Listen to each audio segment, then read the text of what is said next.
بسم اللہ الرحمن الرحیم نحمده وبه نستعین ولا حول ولا قوة الا باللہ اما بعد قال اللہ تعالی فی کلامہ المجید اعوذ باللہ من الشیطان الرجیم بسم اللہ الرحمن الرحیم شهر رمضان الذي انزل فيه القرآن هدى للناس وبينات من الهدى والفرقان فمن شهد منكم الشهر فليصم صدق الله العلي العظيم سبحان ربك رب العزة عما يصفون وسلام على المرسلين والحمد لله رب العالمين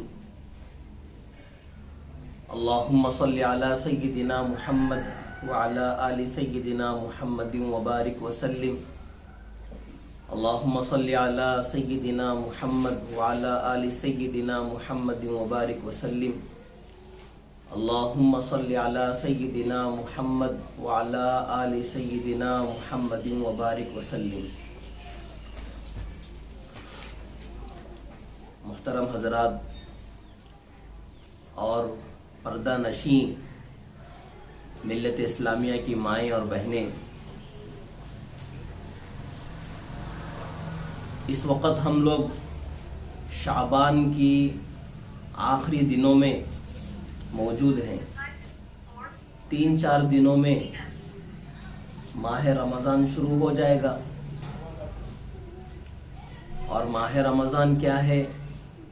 اللہ کی رحمتوں اور اللہ کی برکتوں کا بہت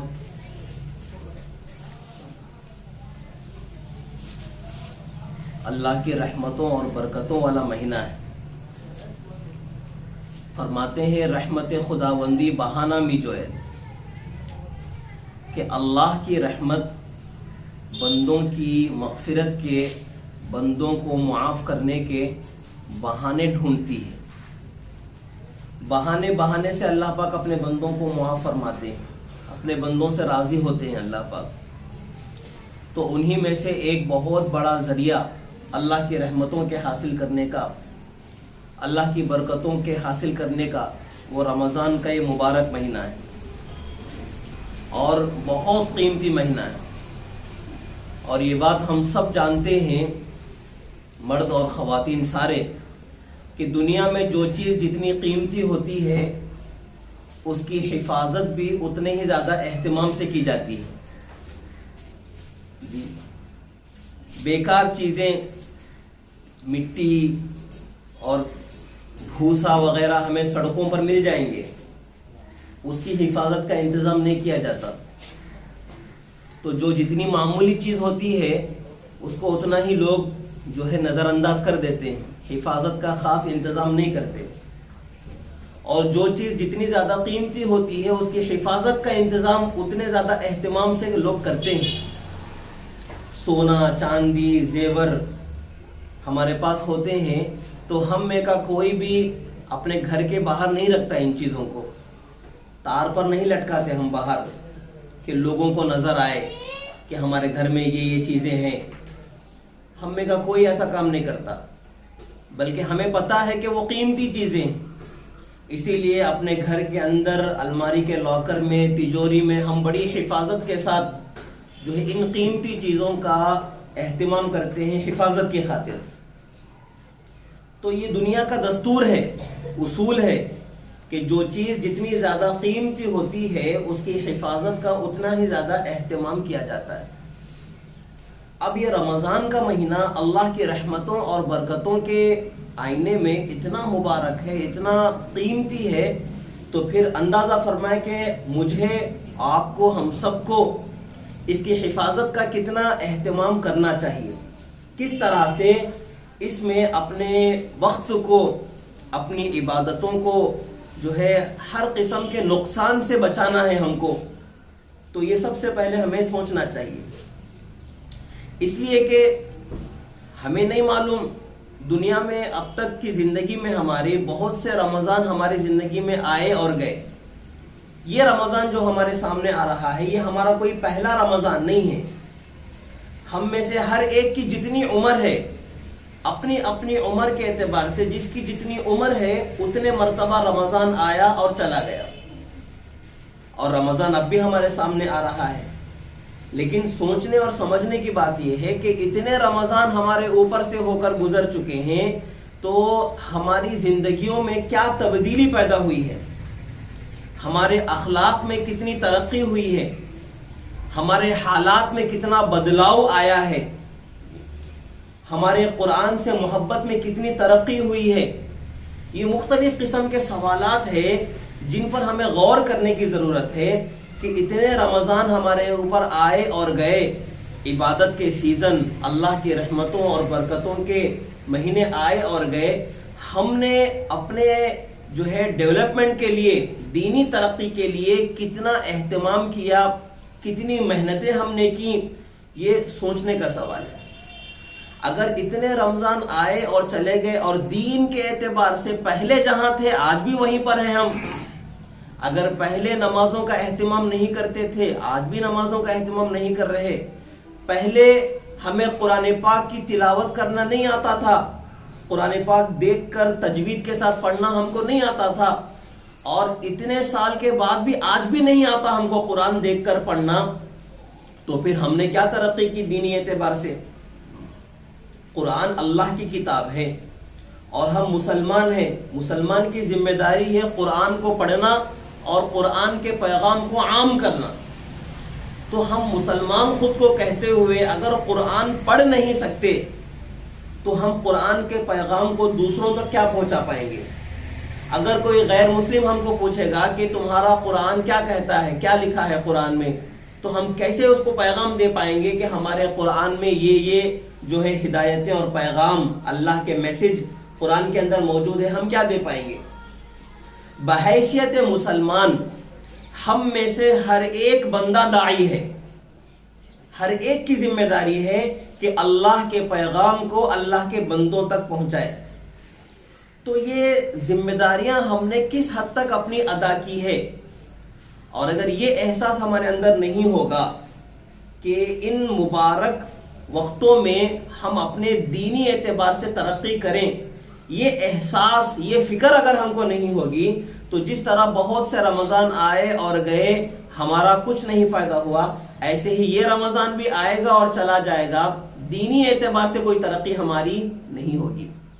اور ہمیں پتہ نہیں کہ یہ رمضان ہمارا آخری رمضان بھی ہو سکتا ہے۔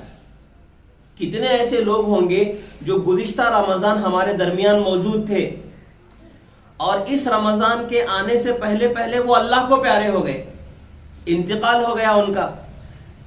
تو موت تو کسی کو بتا کر نہیں آتی، کسی کا انتقال جو ہے اس سے اجازت لے کر نہیں ہوتا، تو موت کبھی بھی کسی کو کسی بھی وقت آ سکتی ہے۔ ہم کو نہیں معلوم کہ اس رمضان کے بعد آنے والے رمضان تک ہم موجود رہیں گے یا موجود نہیں رہیں گے، یہ ہم کو نہیں معلوم۔ ہم میں کا کوئی اس بات کی گارنٹی نہیں دے سکتا کہ ہم آگے کے رمضان میں بھی موجود رہیں گے۔ ہمیں تو یہ تک نہیں پتا کہ آج کی رات بھی ہم خیریت سے رہیں گے یا نہیں رہیں گے۔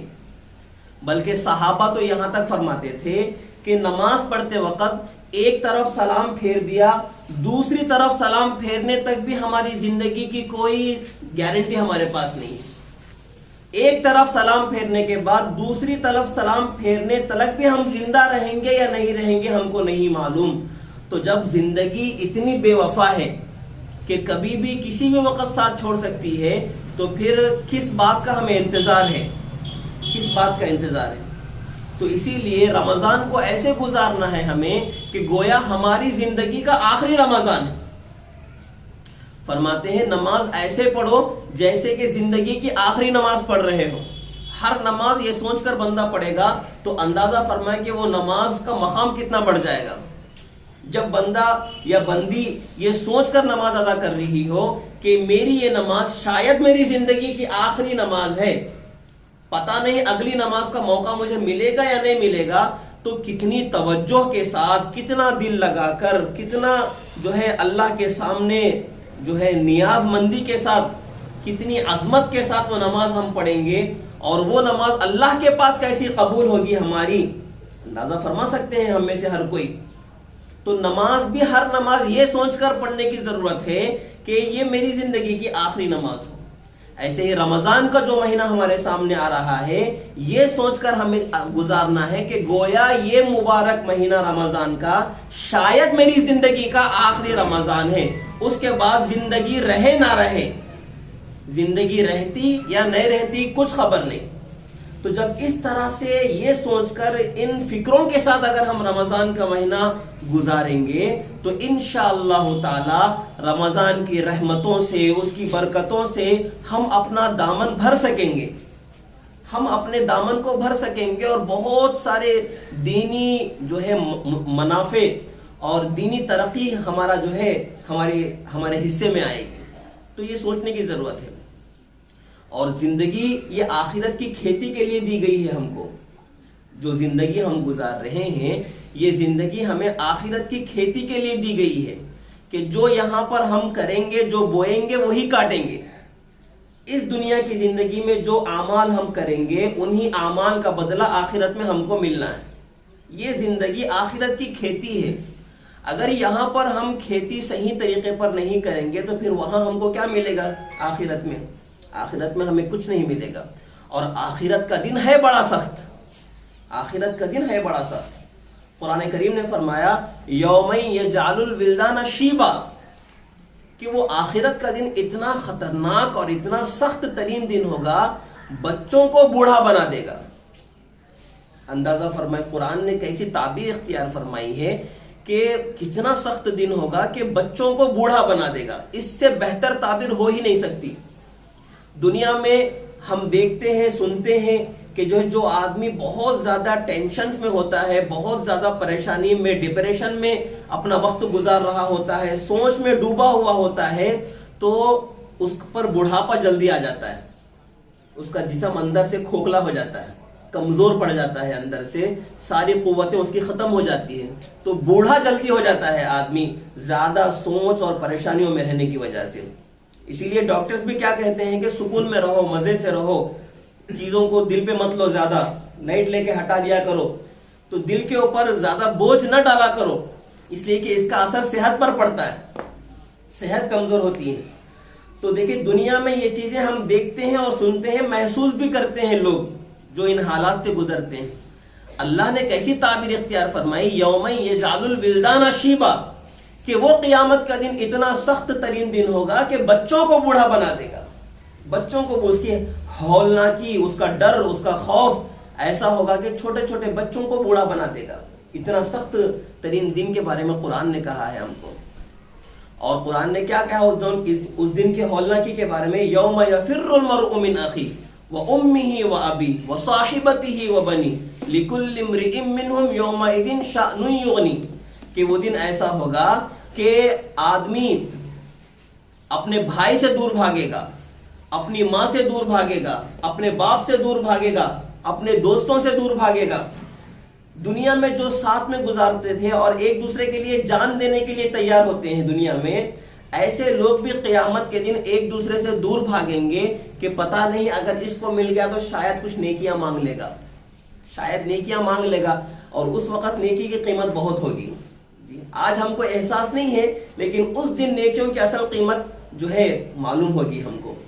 تو قرآن نے کہا کہ دنیا میں جو لوگ ایک دوسرے کے لیے جان دینے کے لیے تیار ہو سکتے ہیں، ماں باپ اپنے بچوں کے لیے جان دینے کے لیے تیار ہوتے ہیں دنیا میں، لیکن قیامت کے دن یہی ماں باپ اپنے بچوں سے دور بھاگیں گے، ایک دوسرے سے دور بھاگیں گے. تو ایسا خطرناک دن ہوگا قیامت کا دن. اور قرآن مجید نے کیا فرمایا؟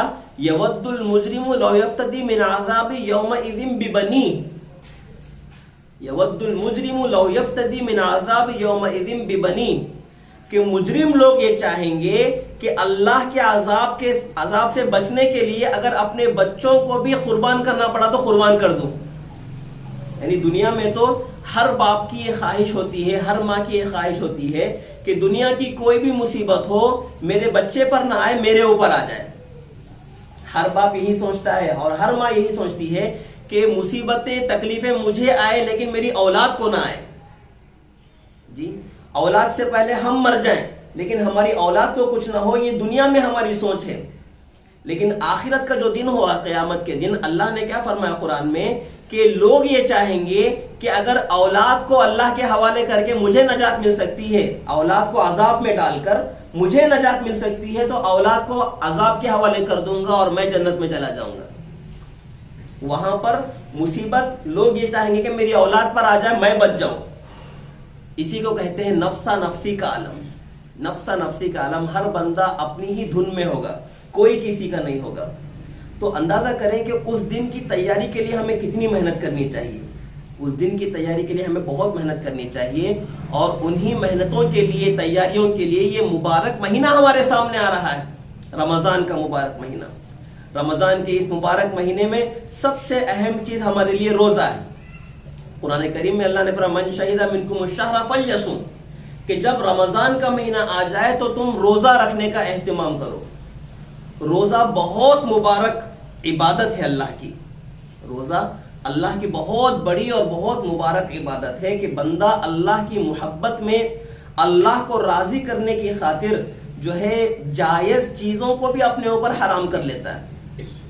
جائز چیزیں، کھانا کھانا یہ ہمارے لیے حلال ہے، جائز کام ہے۔ پانی پینا ہمارے لیے حلال ہے، جائز کام ہے، لیکن صرف اللہ کی خاطر ان حلال کاموں سے بھی ہم رک جاتے ہیں، ان حلال کاموں سے بھی ہم رک جاتے ہیں اللہ کی خاطر۔ اور اس میں ایکسرسائز اور پریکٹس کیا ہے؟ جو بندہ اللہ کی خاطر یہ ایک مہینہ اس بات کی پریکٹس کرتا ہے کہ حلال چیزوں سے، جائز چیزوں سے بھی اپنے آپ کو بچا لیں، تو پھر اس پریکٹس کے نتیجے میں حرام چیزوں سے بچنا اس کے لیے آسان ہو جاتا ہے۔ جو بندہ اور جو بندی اللہ کے لیے حلال کاموں سے بچ سکتی ہے تو کیا وہ حرام سے نہیں بچ سکتی؟ یقیناً بچ سکتی ہے، لیکن شرط یہ ہے کہ گزارے ایسا جیسے گزارنا کا حق ہے، جیسا گزارنا چاہیے۔ تو اسی کو سب سے پہلے روزے کا حق ادا کرنا چاہیے ہمیں، کہ روزہ جیسا رکھنا چاہیے ویسا رکھنے کا ہم حق ادا کریں۔ ہمارے ماحول میں چھوٹے چھوٹے بہانوں کی بنیاد پر ہم روزے چھوڑ دیتے ہیں۔ چھوٹے چھوٹے بہانے ہمارے ہوتے ہیں، کاروبار ہے، محنت کرنا پڑتا، اس میں بھوک لگتی، پیاس لگتی، اس بنیاد پر روزہ چھوڑ دیتے ہیں لوگ۔ کھیت کو جانے کا ہے، اس بنیاد پر روزہ چھوڑ دیتے ہیں لوگ۔ اور خواتین شاپنگ کرنے کا ہے بازار جا کر، اس بنیاد پر روزہ چھوڑ دیتی ہیں۔ بازار کو جا کر شاپنگ کرنا ہے تو شاپنگ کرنے میں وقت لگے گا، تو اس بنیاد پر پیاس لگے گی، تو یہ سوچ کر جو ہے روزہ چھوڑ دیتے ہیں ہم لوگ۔ چھوٹی چھوٹی چیزوں کو بہانہ بنا کر روزہ چھوڑ دینا یہ بہت بری بات ہے، بہت بڑا گناہ ہے۔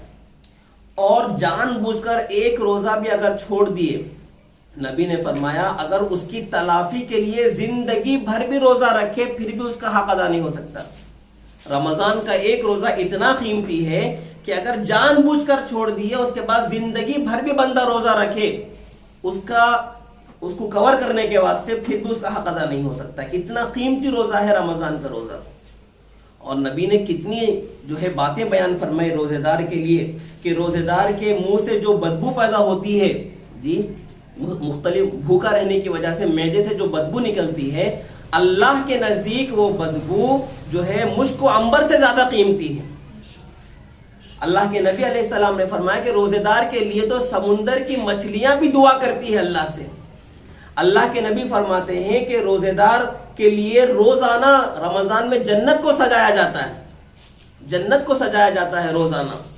تو کتنی باتیں اللہ کے نبی علیہ السلام نے روزے دار کے لیے خوشخبری دی ہیں، اور فرمایا کہ رمضان کی جو آخری شب ہوتی ہے اس میں روزے داروں کے لیے مغفرت کے فیصلے کر دیے جاتے ہیں اللہ کی طرف سے۔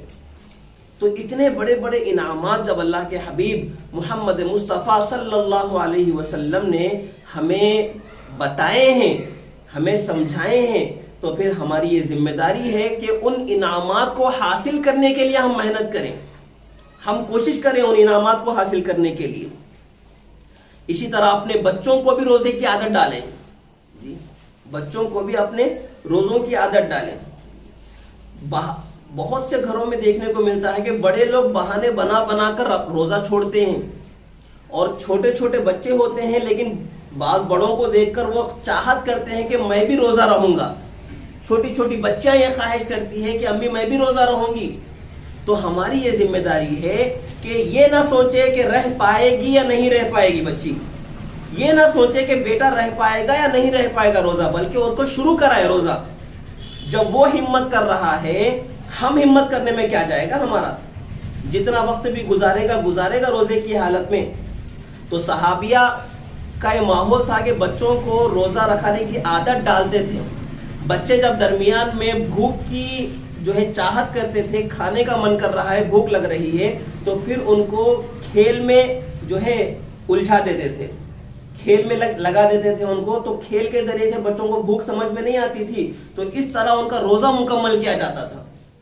تو ہمیں بھی چاہیے کہ بچپن سے ہی بچوں کو اسلامی عبادات کی فکر دلائیں، اسلامی عبادات ان کی زندگی کا حصہ بنا دیں، ہم اسلامی عبادتوں کا مزاج ان کا بنا دیں کہ یہ ہمارا دین اسلام ہے، ہمارے یہ طور طریقے ہیں اسلام کے، اور ہمیں اس کو فالو کرنا ضروری ہے۔ اس قسم کا ضروری ہے ہمارے لیے اہتمام کرنا روزوں کی حفاظت کے لیے۔ اسی طرح روزے کے علاوہ ایک اہم عبادت ہے تراویح کی عبادت۔ تراویح کی عبادت رمضان میں اللہ کے نبی علیہ السلام نے فرمایا کہ جو نفل عبادتیں ہوتی ہے رمضان میں، ایک نفل کا ثواب اللہ پاک ایک فرض کے برابر عطا فرماتے ہیں۔ عام دنوں میں ایک فرض ادا کرنے کا جو ثواب ہوتا ہے، رمضان میں ایک نفل ادا کرنے کا اتنا ثواب ہم کو اللہ کی طرف سے ملتا ہے۔ تو اندازہ کریں کہ تراویح کی نماز میں کتنا ثواب ملے گا، اور رمضان کے مہینے میں ایک فرض ادا کرنے کا ثواب غیر رمضان میں 70 فرضوں کے ادا کرنے کے برابر ہے، غیر رمضان میں 70 فرض ادا کرنے کے برابر ہے۔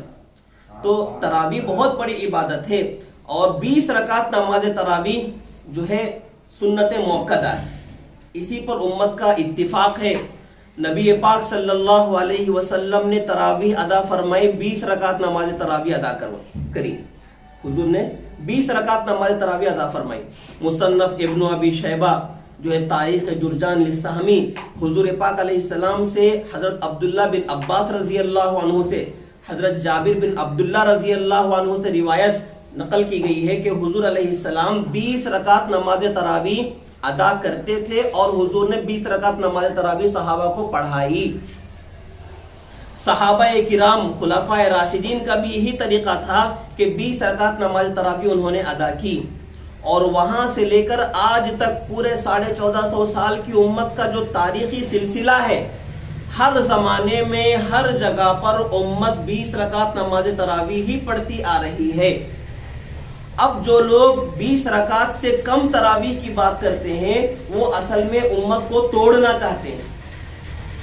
جو لوگ 20 رکعت کی بات کرتے ہیں، وہ صحابہ کے طریقے سے امت کو جوڑنا چاہتے ہیں، اور جو 20 رکعت سے کم کی بات کرنے والے ہیں، وہ امت کو صحابہ سے توڑنا چاہتے ہیں۔ اب فیصلہ ہمیں یہ کرنا ہے کہ ہم امت کو جوڑنے والوں کے ساتھ رہیں گے یا امت کو توڑنے والوں کے ساتھ رہیں گے، یہ فیصلہ ہمارا ہوگا۔ اگر ہم 20 رکعت نماز تراویح کا اہتمام کرتے ہیں تو یہ طریقہ ہے صحابہ کا طریقہ، اور ہم ہیں صحابہ کے غلام، تو صحابہ کے طریقے پر چلیں گے تو امت کو صحابہ سے جوڑیں گے، تو اس سے امت جڑ کے رہے گی، اس سے امت میں اتحاد ہوگا، امت میں اتفاق ہوگا۔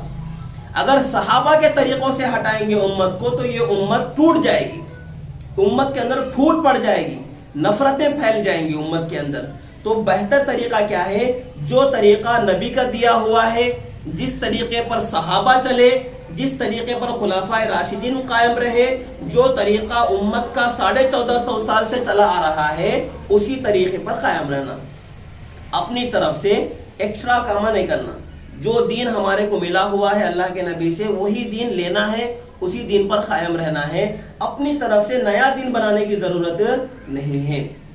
تو لوگ دھوکے دیتے ہیں اس طرح کی باتیں کر کے، ان باتوں میں ہمیں نہیں آنا ہے، ہمیں بس صحابہ کے طریقوں پر چلنا ہے۔ کوئی دلیلیں بھی اگر دے، ہمیں کوئی پریشان نہیں ہونا ہے ان دلیلوں سے۔ جی قادیانی بھی دلیلیں دیتا اپنے واسطے، جی جو قادیانی لوگ ہیں کافر ہے وہ، لیکن قادیانی جب بھی بات کرے گا قرآن حدیث کو لے کر ہی بات کرتا ہے، قرآن حدیث کو لے کر ہی بات کرتا ہے۔ قادیانی یہی کہتا ہے کہ قرآن میں جو احمد کا نام آیا ہوا ہے اس سے مراد میں ہوں۔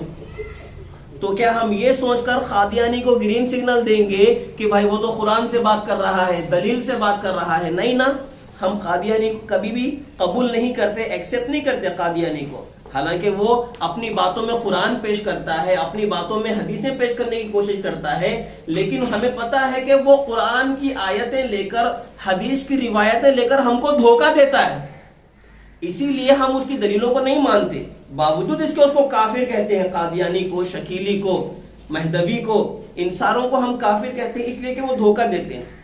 ایسے ہی یہ لوگ بھی جو 20 سے کم کی بات کرنے کی کوشش کرتے ہیں، یہ بھی دلیلوں کی بنیاد پر لوگوں کو دھوکہ دینے کی کوشش کرتے ہیں، اسی لیے ایسی چیزوں میں الجھنا نہیں ہے ہم کو، صاف سیدھی بات، صحابہ کا یہ طریقہ ہے، ہم اسی طریقے پر قائم رہیں گے، یہی نبی کا طریقہ ہے۔ اسی طرح آگے رمضان کی مبارک عبادتوں میں ذکر و تلاوت کا معاملہ ہے، اور میں نے شروع میں بھی یہ گزارش کی تھی کہ قرآن کریم سے مسلمانوں کی دوری بہت بڑھتی جا رہی ہے آج کے زمانے میں، قرآن کریم سے دوری، ہم دیندار بنے، ہم نمازی بنے، 10 سال ہو چکے ہیں، کسی کو 10 سال، کسی کو 15 سال، کسی کو 20 سال، نمازی بن کر ہو گئے 20 سال، لیکن ان 20 سالوں میں قرآن سیکھنے کی توفیق آج تک نہیں ملی ہمارے کو، قرآن سیکھنے کا موقع آج تک بھی ہم کو نہیں ملا، تو یہ کتنی بری بات ہے۔ ہم خود کو دیندار کہتے ہیں، ہم خود کو جو ہے داعی کہیں، ہم خود کو کتنا بھی اہم آدمی کہیں امت کا، لیکن قرآن سے ہم دور ہیں۔ اللہ کی کتاب، کتاب ہدایت ہے قرآن، اس کتاب ہدایت کو چھوڑ کر ہم ہدایت پہ کیسے رہ سکتے ہیں؟ تو یہ دوری ختم کرنے کی ضرورت ہے، قرآن سے جڑنے کی ضرورت ہے۔ تو جو بندہ قرآن پڑھنا نہیں جانتا، مردوں میں اور خواتین میں جن کو قرآن پڑھنا نہیں آتا، مسلمان ہونے کی حیثیت سے ہماری سب سے پہلی ذمہ داری ہے کہ قرآن پاک کو ہم سیکھیں، تجوید کے ساتھ پڑھنا سیکھیں۔ الحمدللہ آپ کے علاقے میں بہت اچھا ماحول ہے قرآن پاک کو سیکھنے کا، سکھانے کا، جی خادمین حضرات لگے ہوئے ہیں، حافظ، حفاظ اور علماء کرام سکھانے کے لیے بیٹھے ہوئے، لیکن طلب ہمارے اندر ہونی چاہیے کہ ہم سیکھیں بھی۔ سکھانے والے حضرات تو موجود ہیں، لیکن سیکھنے کی طلب ہمارے اندر موجود ہونا چاہیے، خواتین کے اندر بھی یہ فکر ہونی چاہیے، اور جن کو قرآن پڑھنا آتا ہے اللہ کا شکر ادا کریں، اور رمضان کے مہینے میں کثرت سے قرآن کی تلاوت کرنے کا اہتمام کریں، کثرت سے قرآن پڑھنے کا، تلاوت کا اہتمام کریں۔ دن کا ٹائم مقرر کر لیں کہ اس وقت میں مجھے قرآن پڑھنا ہے، 1 گھنٹہ 1.5 گھنٹہ قرآن کی تلاوت کرنی ہے۔ ہمارے بزرگوں کا حال کیسا تھا کہ حضرت امام اعظم ابو حنیفہ رحمۃ اللہ علیہ کے بارے میں آتا ہے کہ رمضان کے مہینے میں 60 قرآن پڑھا کرتے تھے، 60 ٹائم قرآن مکمل کیا کرتے تھے، دن میں 1 قرآن پڑھتے تھے، رات میں 1 قرآن پڑھتے تھے، بلکہ 61، اور تراویح میں 1 قرآن مکمل کیا کرتے تھے، دن میں 1 قرآن پڑھتے تھے، رات میں 1 قرآن پڑھتے تھے، تراویح میں 1 قرآن پڑھتے تھے، تو کل ملا کر جو ہے 61 قرآن مکمل کیا کرتے تھے۔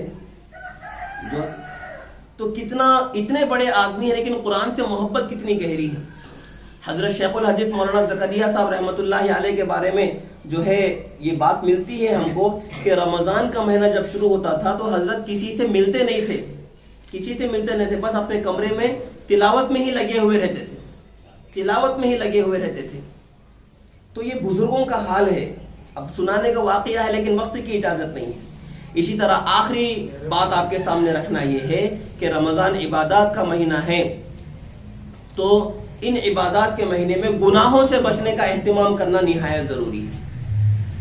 عبادات بھی ہم کر رہے ہیں اور گناہوں سے بھی اگر ہم نہیں بچتے تو اس کو سوراخ والی تھیلی کہتے ہیں، سوراخ والی تھیلی، کہ ایک تھیلی ہو جس کے اندر ڈھیر سارے پیسے ہم نے رکھے ہوں، لیکن اس تھیلی کو نیچے سے سوراخ ہو، تو کیا وہ پیسے تھیلی کے اندر رہیں گے؟ ہم جس طرح سے جاتے رہیں گے تو پیسے بھی تھیلی کے اندر سے گرتے رہیں گے، ہم پیسے ڈال رہے ہیں، نیچے سے پیسے گر رہے ہیں، تو اس کو سوراخ والی تھیلی کہتے ہیں۔ تو نیکیاں کر بھی رہے ہیں، ساتھ میں گناہ بھی کر رہے ہیں، تو وہ گناہ ان نیکیوں کو ضائع کرتی جاتی ہے۔ نیکیوں کے ساتھ گناہ بھی جب ہو رہا ہے تو یہ گناہ نیکیوں کو ضائع کر دیتے ہیں۔